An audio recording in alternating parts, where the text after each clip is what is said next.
Muchísimas gracias, muy buenas tardes, muy buenas noches casi. Yo estoy hablando desde aquí, desde Buenos Aires, Argentina. Estuve 8 años y medio trabajando por la Corporación Financiera Internacional en la oficina de México. Tuve la suerte de pasearme por el Bajío en varias oportunidades y agradezco al clúster automotriz de Guanajuato por esta invitación y poder darles o brindarles un poco de la experiencia que hemos tenido o que tenemos en el sector automotriz y en otros sectores, y principalmente ver la gestión ambiental, la descarbonización y de qué manera está esto interconectado con la sostenibilidad del negocio en el sector automotriz. Y principalmente verlo, y como lo vamos a discutir durante esta ponencia, que no es una cuestión de solamente cumplimiento normativo legal, sino es muchísimo más allá, es una herramienta muy, muy importante para la rentabilidad de cualquier negocio, el tamaño que fuese, ¿no? Un poco y rápidamente, la Corporación Financiera Internacional es miembro del Grupo Banco Mundial. Lo explico rápidamente antes de continuar. Somos el brazo, vamos a llamar, privado de lo que se entiende por Banco Mundial. Para nosotros, Banco Mundial son estas iniciales IBRD, que es el Banco de Reconstrucción, que se creó posguerra, la Segunda Guerra Mundial, y en donde finalmente se dieron cuenta que los países, como país solo, Estado, no podía combatir lo que principalmente es la lucha de la pobreza, y se creó la Corporación Financiera Internacional, que es la que apoya a las empresas privadas. Somos parte de este Grupo Banco Mundial porque tenemos, vamos a llamar, dos compañías hermanas. Una es MIGA, que es un fondo para garantías para exportadores, y lo que principalmente es AIDA o IDA, que es el fondo para países que tienen, vamos a llamar, muchos problemas, extremadamente pobres y lo que llamamos países frágiles. Dentro de lo que es la acreditación del clúster automotriz de Guanajuato, que es principalmente una herramienta que se utiliza para conocer o difundir el nivel de profesionalismo que pueden tener las empresas miembros, uno de las áreas de evaluación es la parte ambiental, a la que nuevamente agradezco la oportunidad de poder brindarles algo con respecto a lo que es la gestión ambiental dentro del sector automotriz y por qué es tan importante. Pero más allá de ello es cómo se interconecta con esto lo que hoy día escuchamos: cambio climático, carbón cero, carbono neutral, descarbonización, gestión ambiental rentable, muchísimos nombres que de alguna u otra manera están siendo utilizados y son de vital importancia para la garantía de la sostenibilidad del negocio, ¿no? Como mencionaba, IFC es una institución internacional de desarrollo. Tenemos oficinas en más de 95 países, 102 oficinas a nivel global. En la región tenemos en casi todos los países de Latinoamérica.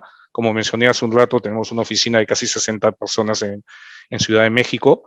Y principalmente vamos trabajando durante estos últimos años no solamente en préstamos al sector privado, sino que además tienen que de alguna manera tener algún impacto importante en todo lo que es la parte ambiental, la parte de género, hoy más que nunca, todo lo relacionado a lo que es impacto en los llamados goles del desarrollo sustentable, ¿no? Rápidamente, tenemos tres áreas fundamentales, o nuestros productos y servicios son el área de inversiones. Somos un banco de desarrollo principalmente, es donde tenemos el 90% de todo nuestro personal dedicado a dar todo tipo de préstamos, principalmente, como mencioné, que tengan alto impacto. El área de asesoría, yo trabajo para el área de asesoría técnica ya casi 11 años. Ayudamos o apoyamos en la creación de nuevos mercados, oportunidades de inversión, hoy más que nunca relacionadas directamente a lo que es las inversiones climáticas o amigables al ambiente, y además que tengan los impactos que antes estuve mencionando. El compromiso de nosotros hasta este año es que el 35% de nuestras inversiones tienen que tener un ángulo climático, pero a partir del siguiente año nosotros no solamente tenemos que aumentar ese porcentaje, sino que además estén alineados con lo que es el compromiso que han tenido los países para lo que es París, ¿no? Y movilizamos es porque ustedes seguramente cuando van a algún banco, el banco muy difícil les presta el 100%, y entonces nosotros prestamos máximo hasta el 50% de lo necesario de un proyecto, y el porcentaje restante o faltante podemos movilizar a través de otras instituciones financieras o otros cofinanciadores de manera tal que podamos cubrir el requerimiento de esos préstamos.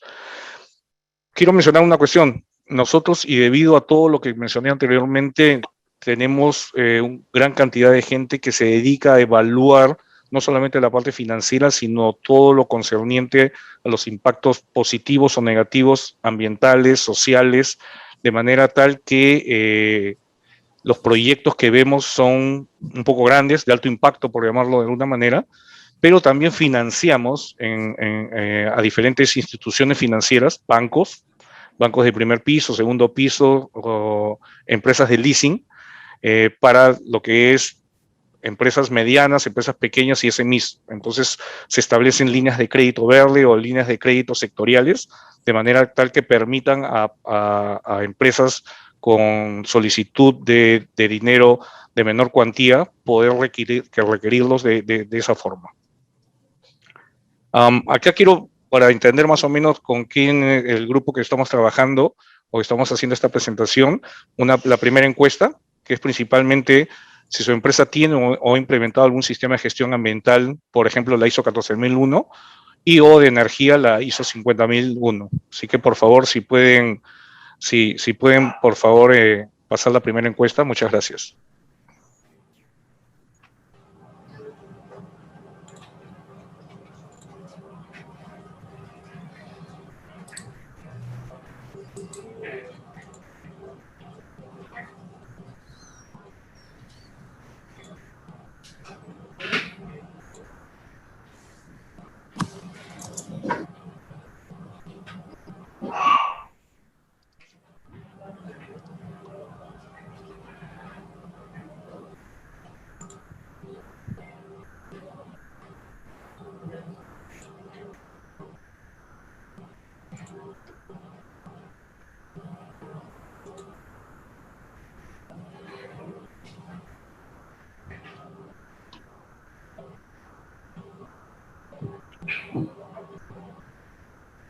No sé, a ver los resultados cómo van.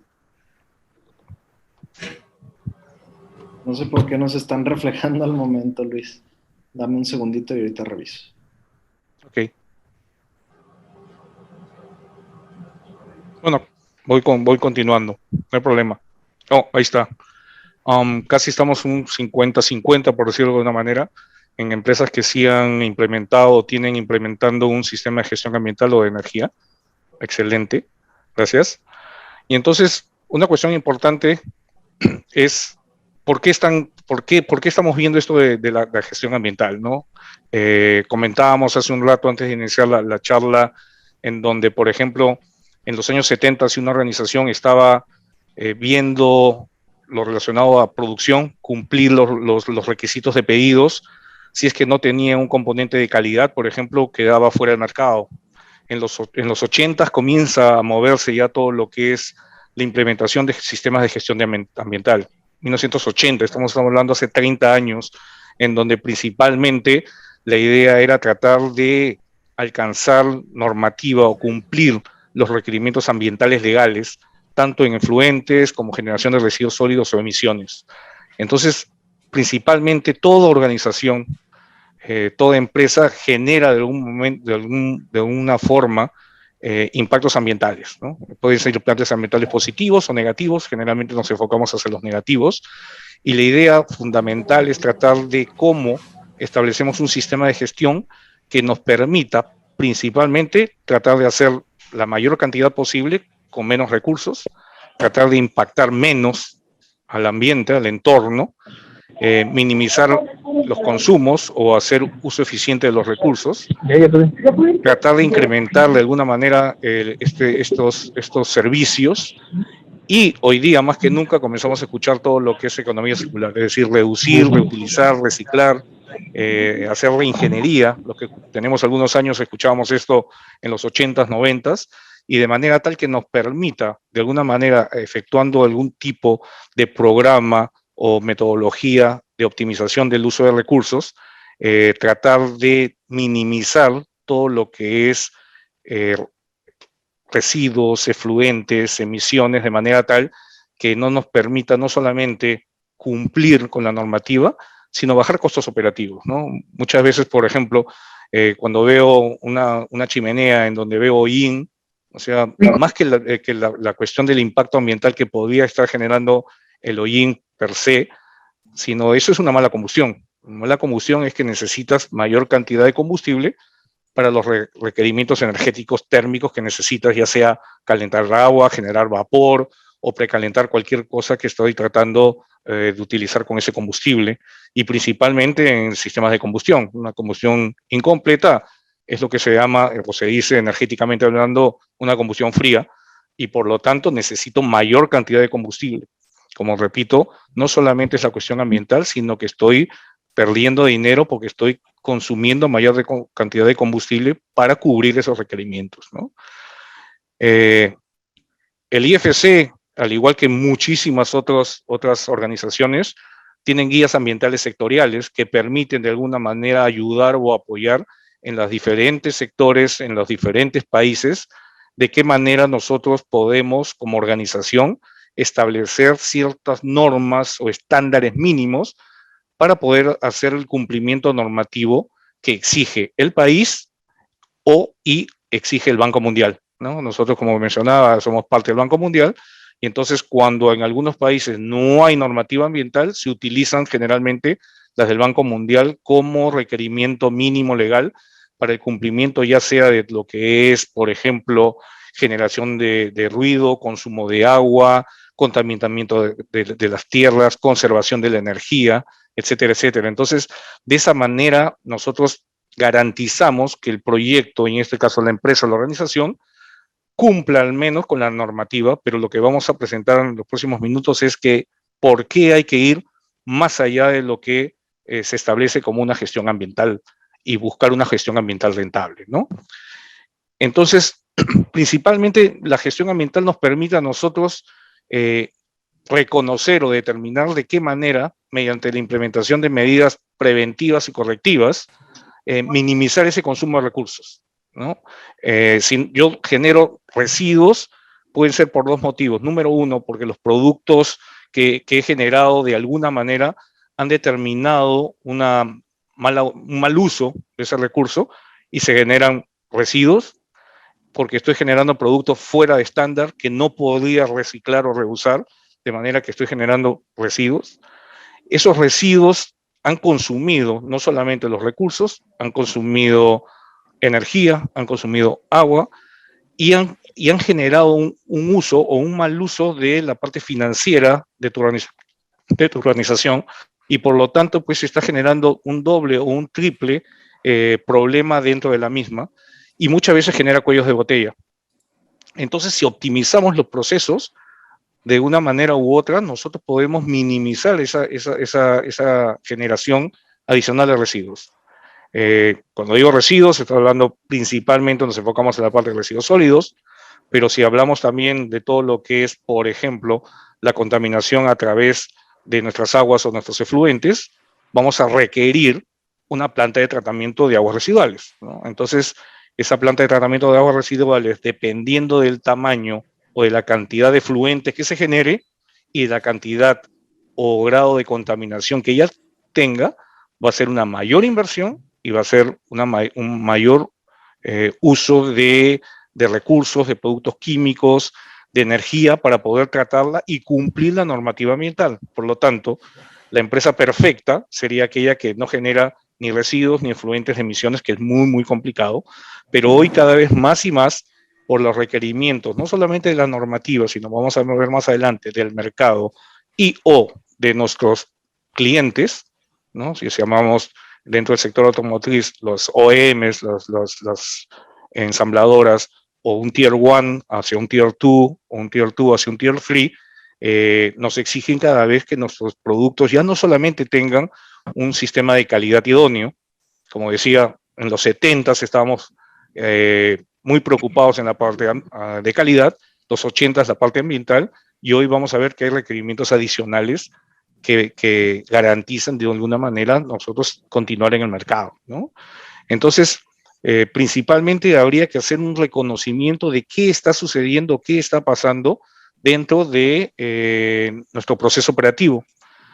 Muchas veces, no lo digo por una cuestión de consultor, mencionaba al inicio en la presentación que tuve la suerte de estar casi 14 años en la parte operativa, y entonces muchas veces al estar uno imbuido en la producción, deja de ver muchas cosas a su alrededor, y muchas veces viene un auditor o viene un consultor y dice, y esto, y hace preguntas que uno jamás se las había hecho. Otro problema es, muchas de las soluciones que se van a presentar, ustedes ya las saben, pero están nuevamente enfocados en otras cuestiones consideradas más importantes y dejan de ver estas cuestiones que, uno, no las contabilizan, dos, que es más importante, no las monetizan, y tres, definitivamente no le prestan esa atención que debiera por los dos puntos antes mencionados. Entonces, no solamente es ver nuevamente la parte normativa de cumplimiento, sino principalmente es determinar por qué estoy generando estos gastos operativos adicionales y por qué estoy dejando de ahorrar donde pudiese ahorrar, ¿no? Entonces, hoy en día la gestión ambiental no solamente, y ya pasando al siguiente punto de la presentación, no solamente está enfocado al cumplimiento normativo de lo que es residuos, efluentes, emisiones, sino vamos más allá.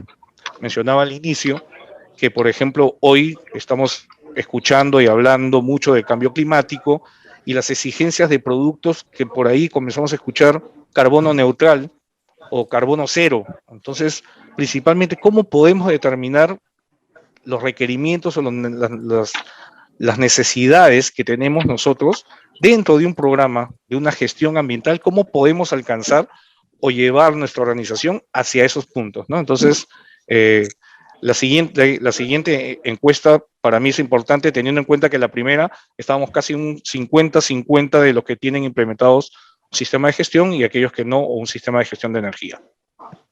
Entonces, primero en esta encuesta ¿sabe qué cosa es huella de carbono? Y si es afirmativa la respuesta es, ¿la han medido en su organización? Así que por favor la segunda encuesta. Listo, Luis. Le damos Gracias. unos 30 segundos. Es que no sé por qué no lo puedo visualizar en tiempo real la respuesta. No, tranquilo. Gracias.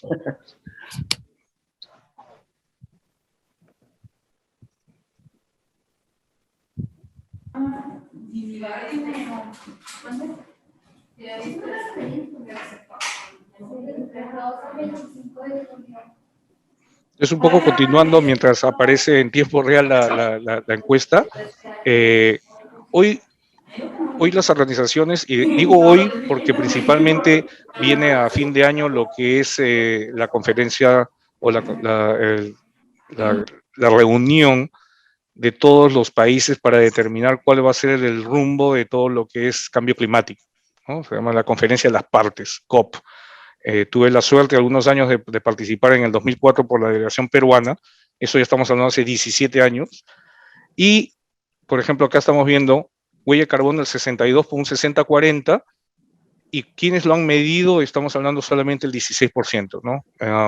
Vamos a ver más adelante por qué es importante que la midan y de qué manera esto va a determinar dentro de una gestión ambiental rentable que sea importante para ustedes y por qué deben medirlas, ¿no? Muchísimas gracias por el apoyo con las encuestas. Entonces, como decía, hoy, en estas últimas semanas, van a escuchar más aún porque ya viene la conferencia de las partes de este año, que va a ser en Escocia, y definitivamente es importante porque los países comienzan a tratar de alguna manera adecuarse a lo que es el Acuerdo de París que fue hecho en el 2015. Estamos hablando hace 4 o 5 años atrás, y hoy recién comienzan, porque ya está llegando el punto de término de este periodo, para ir preparándose para la siguiente. Entonces, el compromiso era tratar de que de alguna manera no alcancen lo que siempre escuchamos, que no debemos alcanzar o sobrepasar el 1.5 o 2 grados centígrados promedio de temperatura en el mundo, y de los cuales hay que hacer muchísimos esfuerzos para que aquellos sectores, y ya los conocemos principalmente, que son los generadores de gases de efecto invernadero. Uno de ellos es, por ejemplo, todo lo que es el sector cementero y construcción, todo lo que es la generación de acero, todo lo que es la generación de energía y todo lo que es la generación generada por favor, para que pongan mute, todo lo que es la generación de emisiones en todo lo que es movilidad. Y cuando digo movilidad no solamente es la parte automotriz, sino también aviación o marítima. Entonces, principalmente estamos viendo aquellos grandes sectores que están generando estas emisiones de CO2. Y entonces los países están viendo de qué manera o mitigan y o se adaptan a lo que está viniendo, y se llama una economía de transición hacia ese punto o ese equilibrio en lo que se denomina hoy economía baja de carbono. Es decir, a medida, como les mencionaba y se los vuelvo a repetir, si en los 70 estamos hablando de gestión de calidad con todos los sistemas que se comenzaron a implementar y se comenzaron a trabajar sistemas ISO, ¿no? Todo lo que es 9001, luego pasamos a la gestión ambiental en los 80s con la ISO 14001, hoy comenzamos a hablar de sistemas de gestión de la energía con la ISO 50001, comenzamos a escuchar y ver que todo esto va migrando porque hay requerimientos importantes globales, y que no solamente ya es un protocolo de Kioto, como escuchábamos hace algunos años, o ahora el Acuerdo de París, sino que el compromiso es de los países a través de estas contribuciones nacionales, los NDCs en inglés, contribuciones nacionales, que de alguna manera permitan o faciliten a las organizaciones seguir o continuar trabajando, pero tratando de minimizar la generación o emisiones de CO2. Y eso es muy complicado si es que primeramente no lo medimos, ¿no? Entonces, ¿cómo puedo gestionar algo si no lo mido? Y es por eso la importancia de la encuesta anterior, en donde primero ya conozco, ya sé de qué estamos hablando, pero ahora por qué es importante medirlo, ¿no? Como mencionaba, uno de los sectores más importantes es todo lo que es movilidad. Y si hablamos de la movilidad en el sector automotriz, las empresas hoy tienen que ver de alguna manera cómo se comienzan a comportar para el futuro, y siempre digo el futuro hoy.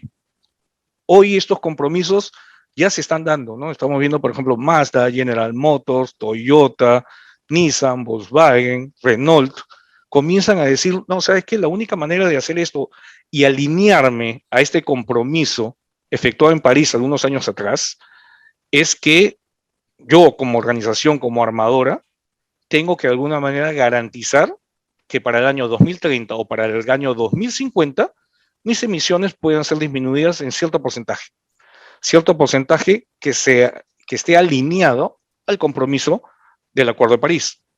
En algunos casos, algunas empresas dicen voy a ser carbono neutral, otros van a decir bajo el 50% en el 2030, pero proyectando para el 2050. Voy a cambiar o modificar todos mis automóviles hacia eléctricos, de manera tal que se minimice todo lo que es la gestión de emisiones.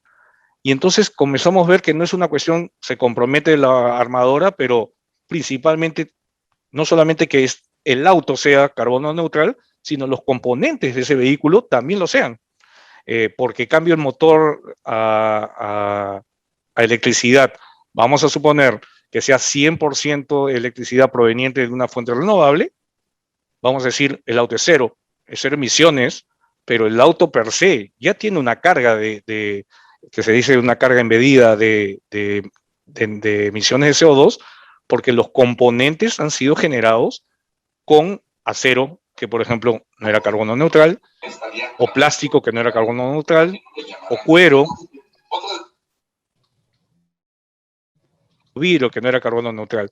De manera tal que yo tendría que de alguna manera justificar mediante un cálculo, mediante una implementación, de qué manera yo puedo alcanzar esa neutralidad y decirle a mi cliente, en este caso la armadora más adelante, más arriba, decirle, ¿sabes qué?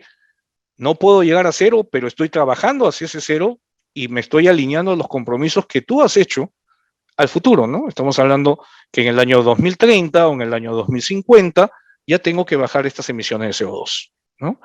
Y no solamente estamos viendo carros convencionales, por llamarlo de una manera, de modelos convencionales, sino, por ejemplo, los autos de alta gama también están haciendo estos compromisos, ¿no?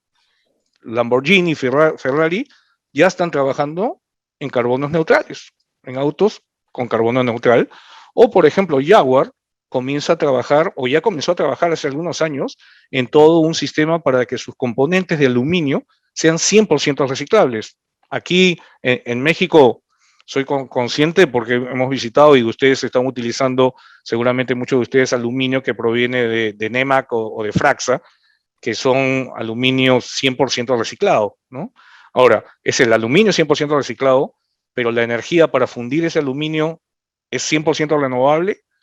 ¿Cómo hago para que sea 100% renovable o al menos 50% renovable, de manera tal que a medida que van avanzando los años voy a tratar de alcanzar esos compromisos que comience el mercado a exigirme? ¿Y por qué comienza el mercado a exigirme? Porque los países les han pedido a sus empresas que se alineen a el Acuerdo de París, y también el mercado comienza a buscar este tipo de productos, ¿no? De manera tal que yo pueda decir, sí, yo manejo un auto, pero es cero emisiones, pero que además es carbono neutral. Es decir, te va dando ese estatus de compromiso como persona hacia lo que es la reducción de emisiones, y tratar de apoyar a que no se levante estos 1.5 o 2 grados centígrados. Y entonces, de esa manera, las organizaciones comienzan a ver por qué o de qué manera debo yo comenzar a descarbonizar, ¿no?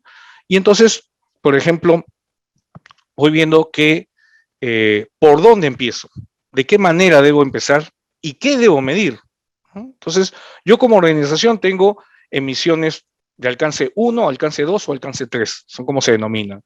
Emisiones 1 son las que yo manejo, es decir, las que se generan en mi organización. Por ejemplo, si yo tengo autos, mi flota, lo que yo genero en el uso de combustible para el caldero, por ejemplo. Si tengo una planta de fluentes que genera metano, ese metano son emisiones porque son toneladas de CO2 equivalentes. Todo lo pasamos a toneladas de CO2 equivalentes para poder contabilizarlo, y entonces yo puedo trabajar internamente. Cuando digo alcance 2, por ejemplo, es la energía que viene de la red, ¿no? Ahora, cuando digo energía que proviene de la red, estoy hablando del factor de emisión del país. Dependiendo de qué país estoy, qué porcentaje es más o menos verde, o qué porcentaje tiene un componente más verde que otro. Ejemplos extremos, por ejemplo, Haití, casi el 98% de su generación es térmica, muy poca energía renovable, de manera tal que tiene un factor de emisión muy alto. Y tengo por el otro lado Uruguay y Paraguay, que su factor de emisión es cero porque es 100% hidroeléctrica. Vamos a dejarlo en ese momento, ya es un poco más complicado si es realmente cero o no, pero es muy cercano al cero. De manera tal que tiene una gran ventaja competitiva el fabricar en un país en donde la energía, que sería el alcance 2 en este caso, pues tiene un factor de emisión muy bajo. ¿Cómo podría hacer yo para tratar de minimizar ese factor de emisión del país? Hay dos posibilidades: o genero yo por mi cuenta, o de lo contrario compro esa energía limpia a través de un acuerdo, un PPA que se denomina, un Power Purchase Agreement, con una compañía que comercializa y me venda realmente energía a través de la red, pero que es generada por viento o por solar o por geotérmica o cualquier otra energía que provenga de una fuente que garantice que sea cero emisiones. Y las emisiones de alcance 3 son aquellas generadas por otras empresas relacionadas a la cadena de valor. Y explicando un poco lo que ya había mencionado anteriormente, si yo tengo una armadora, una OEM, todas sus empresas Tier 1, Tier 2 y Tier 3 son su alcance 3, es decir, todos los productos que vengan provenientes de ese alcance, pues va a ser la sumatoria para decir, este auto tiene tantas toneladas de CO2. ¿Cómo hago para que sea neutral? Dos posibilidades, que voy a mencionar más adelante, pero las digo en este momento. Número uno es que yo podía comprar la reducción de emisiones a través de un bono, un certificado de reducción de emisiones de algún bosque, por ejemplo, en algún lado, y digo, ¿sabe qué? Lo que secuestras tú, yo lo compro, y digo, si este auto tiene 20 toneladas de CO2, compro 20 toneladas de CO2 y digo, mi auto es neutral.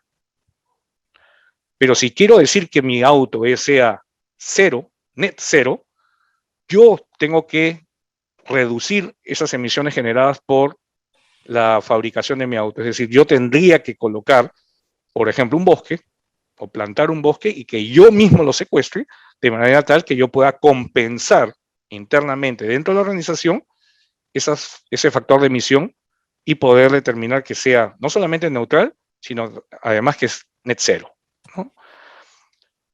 Entonces, decía principalmente la compra de la energía eléctrica, pero también decíamos, por ejemplo, el consumo de combustible en un caldero, o por ejemplo el consumo de energía eléctrica en un motor, en un sistema de iluminación, en un sistema de ventilación. Entonces, ¿hasta cuánto yo puedo ahorrar? Y va a depender mucho de las organizaciones y del tipo de sector, ¿no? Digo algunos ejemplos para que vean, y algunas organizaciones del sector automotriz son más textileras que otras que son más metalmecánica, otras que son puramente plástico de inyección o de soplado, y entonces pues tendrán consumos energéticos variados o diferenciados de acuerdo a su subsector o el producto que ellos generan. Si digo, por ejemplo, alguna organización que tiene muchísima cantidad de iluminación, de consumo energético eléctrico dentro de su sector, y digo, por ejemplo, un sector textil, yo no me sé, pero ¿qué tiene que ver con el sector automotriz? Bueno, aquellos carros que solamente tienen los asientos forrados en tela, pues definitivamente ese proveedor será una textilera y por lo tanto seguramente su consumo de energía eléctrica, si es que no tiene algún sistema de refrigeración o de ventilación, pues va a ser alrededor del 50 o 60%. Pero otras, la iluminación solamente va a ser el 5 o el 6% del total del consumo eléctrico. Si yo cambio todo a LED y sea 50%, 50 y pico por ciento el ahorro energético, voy a ahorrar el 50% del consumo de eléctrico de lo que es iluminación y va a ser el 3% del total de la facturación. Entonces, y se los digo porque lo he vivido muchas veces, pero ingeniero, no ha bajado nada la electricidad y sigo consumiendo igual. Sí, le digo, pero o sea, por más que hayas metido el 50% de toda la iluminación, pues solo vas a bajar el 50% de lo que es la luz, que es de iluminación, que es el 4%, es el 2% de la facturación. No vas a bajar más. Eso por un lado. Y por otro lado es, si cambio todos los fluorescentes o todas las luminarias, todas trabajan 24 horas prendidas, porque si yo tengo un fluorescente o una luminaria que se prende una vez por semana, por más super ahorro que haga foco ahorrador o luminaria ahorradora, pues los kilowatt horas que genere o que consuma, se va a poder pagar, ese retorno se va a pagar en 20 años.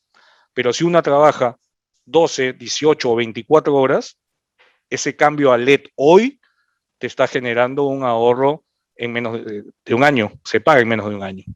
Entonces va a depender mucho de los consumos y otro de los costos, ¿no? En países donde el costo de energía es mucho más caro, pues los pagos de la inversión van a pagarse muchísimo más rápido.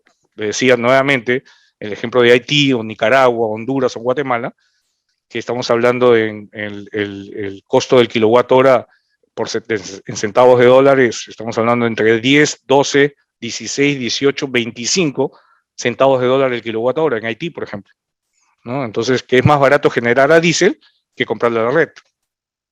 Entonces, va a depender muchísimo de eso y comenzamos a ver cómo se va relacionando una gestión ambiental y que es rentable. Si ahorro, por ejemplo, el consumo energético en lo que es motores de alta eficiencia o lo que es iluminación, o lo que es sistemas de bombeo o aire comprimido, pues puedo tener ahorros entre el 10 y el 50% con sistemas de pago promedio entre 2 a 4 años.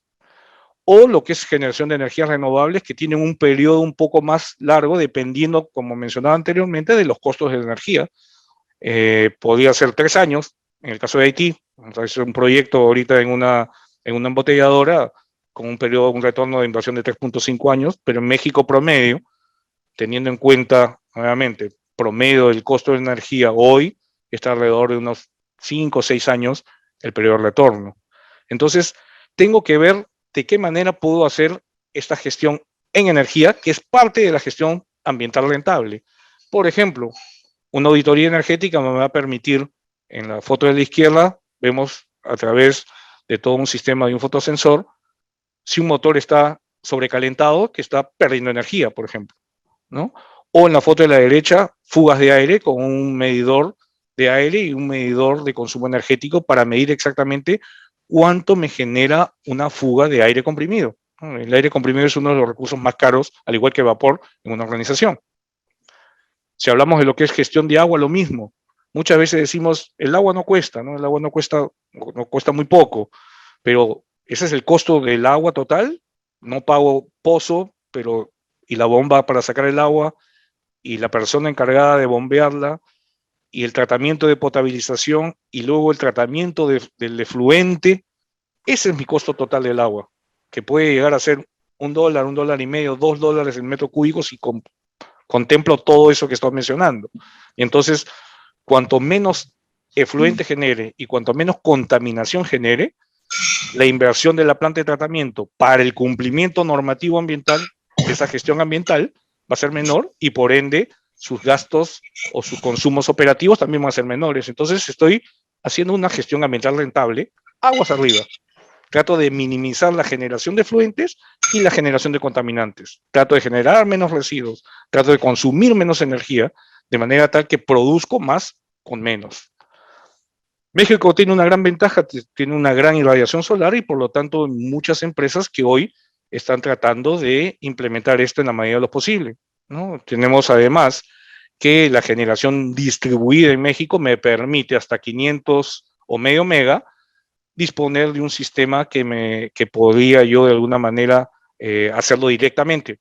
No necesito ser un generador de energía. Si genero más de medio mega, sí, estoy fuera de la normativa de generación distribuida y me permite hacer cierto tipo de inversiones. O hay terceras compañías, terceras empresas que hacen un contrato a largo plazo de manera tal que ellos instalan y te cobran de los ahorros generados por el uso de esta parte solar, ¿no? Entonces, como mencionaba, ¿por dónde debo comenzar? Principalmente implementar un sistema de gestión de energía, un sistema de gestión de agua, como parte de mi sistema de gestión ambiental, de manera tal que me permita, como mencionaba hace un rato, determinar primero cuáles son esas áreas, esos equipos que generan mayor cantidad de emisiones o son aquellos que consumen mayor cantidad de estos recursos, ¿no? Entonces, perdón. Viendo esto, si yo implemento un sistema de gestión ambiental, un sistema de gestión de energía, un sistema de gestión de agua, y comienzo a medir esta huella de carbono, me estoy preparando para lo que se viene dentro de lo que es la sostenibilidad en el sector automotriz. Mencionaba hace un rato, el cambio climático, emisiones de carbono, ya está hoy día. Todo lo que es la cadena de valor, cada vez más y más están viendo de qué manera puedo reutilizar, reciclar recursos, aquellos componentes que son reusables, reciclables, es decir, ver de qué manera puedo tu equipo o la parte o el componente de tu auto puede ser reutilizado para un siguiente vehículo. Y todo lo que es automatización, de manera que me permita medir en tiempo real, ¿no? Entonces, porque esa es otra cuestión muy complicada en las organizaciones. ¿Y de qué manera puedo yo comenzar a establecer esta transición hacia lo que es una industria automotriz mucho más sustentable o sostenible, ¿no? Entonces, primero, diseños, impresión en 3D, todo lo que es reciclaje, principalmente lo que es manufactura verde, lo que estamos hablando, ¿no? Llevar al mínimo todo lo que es el impacto sobre el ambiente, de manera tal que optimice todo el uso de recursos, uso de energía, uso de agua, minimización, cumplimiento de la normativa es lo mínimo que debo buscar. Tengo que ir más allá hoy día y de una manera que me genere retorno. Estamos viendo y con los ejemplos que les he mencionado, que al hacer todo esto yo comienzo a reducir mis costos operativos porque soy mucho más eficiente, ¿no? Y entonces hay que buscar este equilibrio principalmente en todo lo que es lograr un equilibrio entre lo que es la parte normativa y lo que están buscando los consumidores, ¿no? Y lo que debo hacer es tratar de buscar estas soluciones sostenibles mediante la implementación de estos sistemas de gestión en la organización. Primero hay que medir para poder gestionar, como decimos siempre, cómo mido, cuánto mido, qué mido, y es por eso que hay que hacer estas auditorías energéticas, podríamos hacerlos internamente o solicitar a un tercero, ¿no? Incluí esta lámina ahora, estas últimas, muy rápido, digo, y por ejemplo, para que vean, un auto Citroën, un C1, desde que sale el auto nuevo ya tiene 6 toneladas de CO2 adentro, o un Ford Mondeo 17 toneladas, o un Land Rover 35 toneladas, es decir, los autos, sus componentes ya tienen dentro una huella de carbono. Entonces, si yo quiero minimizar esa huella de carbono, tengo que ir hacia atrás para comenzar a ver y promover que los componentes o los que fabrican estos componentes también comiencen a hacer menor generación de emisiones, ¿no? Los autos eléctricos, ¿hasta qué punto generan o no generan emisiones? Aquí seguramente más adelante les van a compartir estas láminas. Ustedes acá abajo pueden ver hasta qué punto buscando en internet comienza un auto eléctrico a realmente ser comparativamente dentro de un análisis de ciclo de vida competitivo con un auto diésel, dependiendo del país, dependiendo del tamaño, dependiendo de muchísimos escenarios, y comienza a ser competitivamente y ver qué es mejor, un auto híbrido, un auto eléctrico, un auto componente diésel. Y entonces, eso es lo que me va a permitir hoy, dentro del sector automotriz, comenzar a evaluar y ver todos estos componentes que le estoy mencionando, ¿no? O sea, no quedarnos en la gestión ambiental como una cuestión solamente de cumplimiento normativo, porque hoy la gestión ambiental rentable es parte de todo un sistema, una estrategia de sostenibilidad de su organización, pensando, viendo, y nuevamente repito, en el futuro hoy. Entonces, principalmente ese camino hacia el carbono neutro, el carbono cero, es principalmente, primero, medir su huella de carbono, determinar cuáles son aquellas estrategias que me van a permitir reducirlas, y es lo que les decía, hacer un pareto, ¿no? ¿Qué áreas son las que más consumen? Si estoy en una planta, por ejemplo, sopladora de plástico, seguramente todo lo que es el sistema de aire comprimido va a ser el 60 o el 70% del consumo energético de la planta. Entonces, no me voy a poner a ver un variador de velocidad en una bomba para el riego que va a generar el 0.5% del consumo energético eléctrico.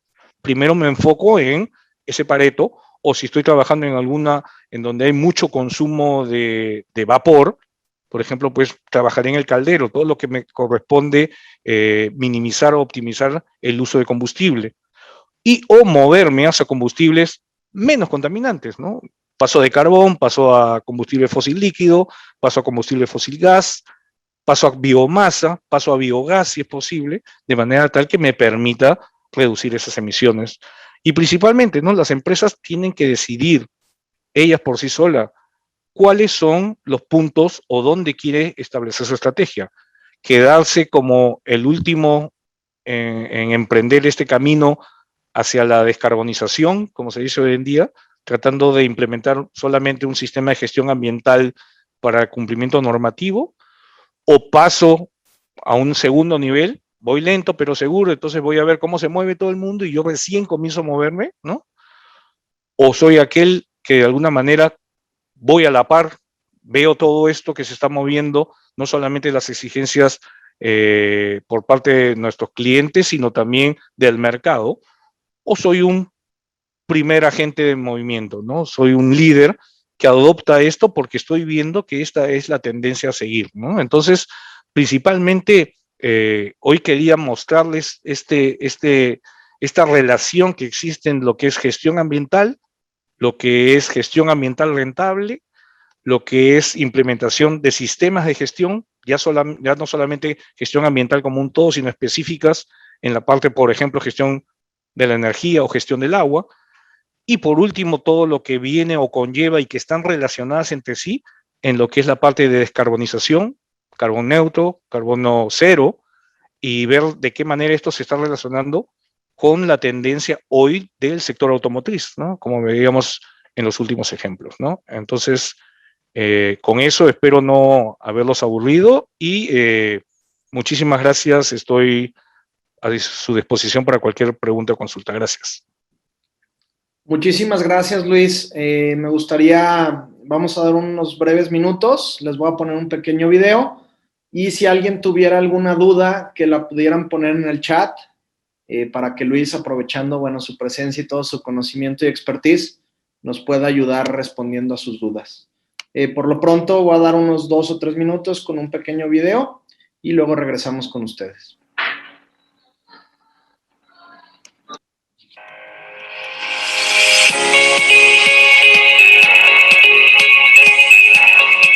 No se ve, Manuel.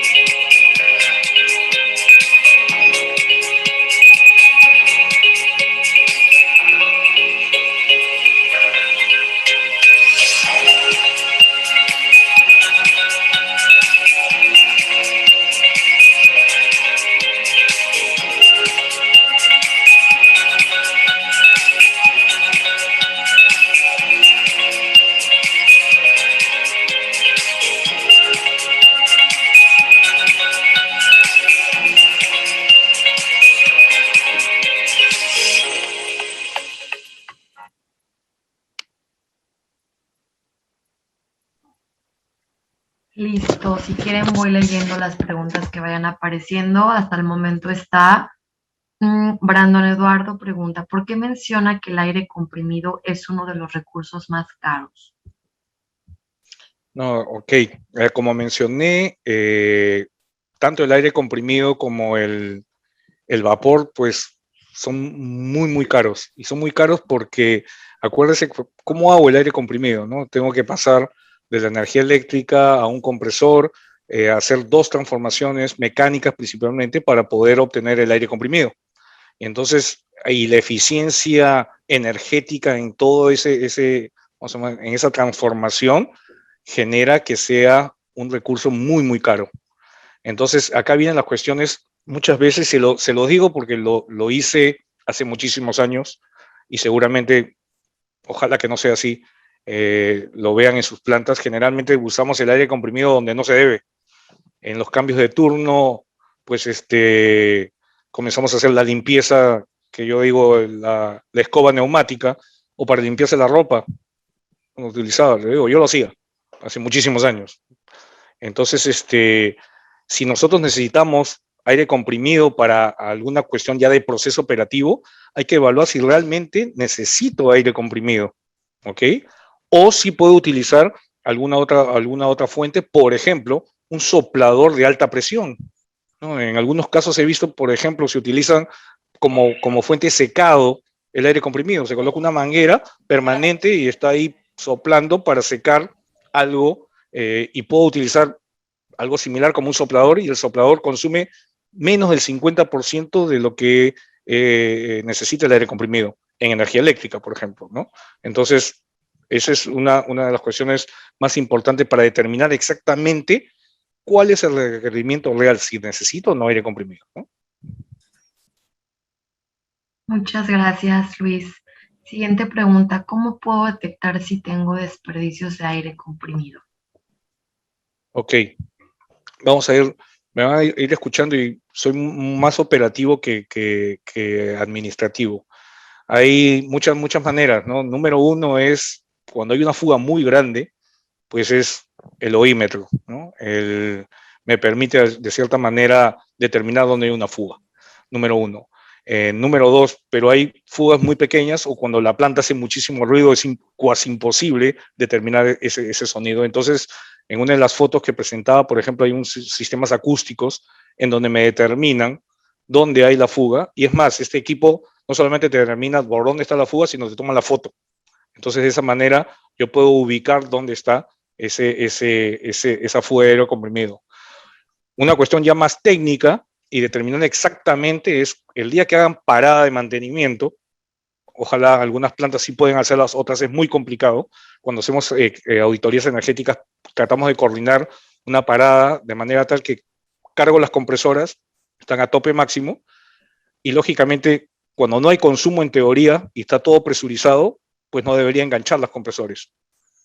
Si el momento que enganchan, determino el tiempo y puedo determinar cuánto realmente se está fugando y de manera puedo controlar cuántos kilowatt hora me está generando la pérdida y puedo contabilizar y monetizar exactamente cuánto hay o cuánto se está perdiendo de aire comprimido, ¿no? Entonces esas son las maneras más prácticas. Y lo último, y que hay que hacerlo, es, por último, traes un practicante y como dicen en mi tierra, yo soy peruano, pues con tu agüita con jabón y pones en las mangueras, principalmente donde están los empates, y donde están las válvulas y donde está burbujeando, ahí hay fuga y se acabó el asunto. No se necesita mucha ciencia tampoco para determinarla, ¿no? Exacto. Pruebas hidrostáticas, exacto. Gracias. Muchas gracias. Sí, siguiente pregunta. ¿Podrías recomendarnos algunas tecnologías limpias que no requieran de una inversión tan elevada? No, definitivamente hay unas cuestiones. Cuando se hace una auditoría energética, nosotros dividimos en 2 o 3 partes, ¿no? Hacemos lo que se llaman buenas prácticas. Y como les mencionaba, por ejemplo, determinar estas fugas muy grandes. Determinar de qué manera yo puedo, por ejemplo, todo lo que es aislamiento térmico en sistemas de vapor, donde hay una tubería, donde no tiene un aislamiento, ya sea calor, vapor o sea frío, aire acondicionado, hay pérdida energética. Entonces, pues poner aislamiento. Son cuestiones que no se necesitan muchísimas cuestiones o análisis técnicos para determinar que definitivamente si hay una zona caliente, hay una pérdida de calor por transmisión de calor. Lo otro es la parte de iluminación, como le digo, dependiendo mucho de qué tanto porcentaje de la luz sea tu facturación eléctrica, pues ir migrando hacia luminarias LED, ¿no? Si yo le decía a algunos que ya tienen, que son de mi promoción, ya tienen algunos años, hace 10 años, si alguno decía hay que implementar luminarias LED, era una locura, no se pagaban nunca, pero hoy se pagan, como decía, en altos consumos menos de un año, ¿no? Entonces hay muchas cosas que pueden ir viendo. Y lo otro es, ojo, no estoy diciendo no hay que cambiar luminarias LED porque es muy poco porcentaje. En nuestras organizaciones muchas veces los cambios en lo que llamamos el mindset se dan por estas cuestiones o estas gestiones que se hacen con respecto a eficiencia energética. Muchas veces la parte visual ayuda muchísimo a esto. Entonces, si la organización comienza a hacer movimiento de eficiencia energética con un programa de eficiencia energética y de comunicación, la gente ve que están cambiando las luces y dice, sí, estamos haciendo eficiencia energética. Entonces, eso también ayuda a tratar de implementar este tipo de mejoras, ¿no? Muchas gracias, Luis. Siguiente pregunta, y esta será la última. Contestaremos sus dudas en privado. ¿Por qué en vez de comprar bonos de carbono y no saber cómo se gestionan, qué tan factible es unir esfuerzos para realizar un estudio de carbono en una ANP y posterior a eso iniciar con programas de reforestación de manera legal cuantificada? Ok. A ver.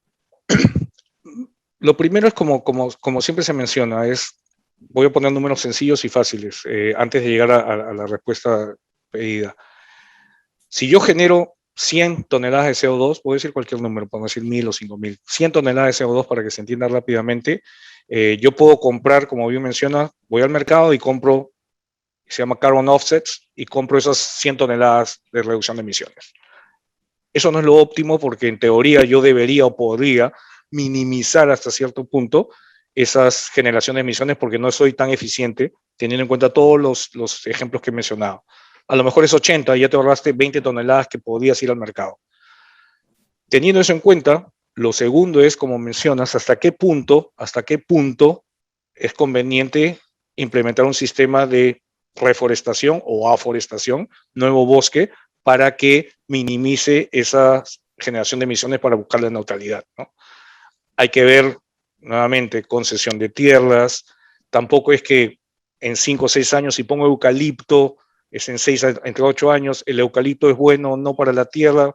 Vienen los ecologistas y dicen no es tan bueno, hay que poner una especie de lugar, pero esa especie de lugar comienza a ser maderable a los 20, 15 años, 12 años. Entonces hay que determinar cuál es la mejor opción. Muchas veces el 100% de una solución no es la mejor y comenzamos a buscar soluciones híbridas. Reducción de emisiones, eficiencia energética, podía tener algo de bosque, podía comprar bosques de un tercero. Entonces, ese es el análisis, ese es el análisis que se utiliza, ¿no? Muchísimas gracias. Las demás preguntas las contestaremos de forma privada, al igual que les haremos llegar la presentación y el video de este webinar por si quieren compartirlo. Les compartiré el siguiente webinar para que nos acompañen. En este momento estará apareciendo en el chat el link de registro sin costo. Será un tema impartido por Cristina Villaseñor y Mario de la Cruz. El área será de gestión de proveedores. Y el tema, ahí, me ayuda alguien con su, por favor. El tema es gestión de proveedores y su desarrollo en la industria.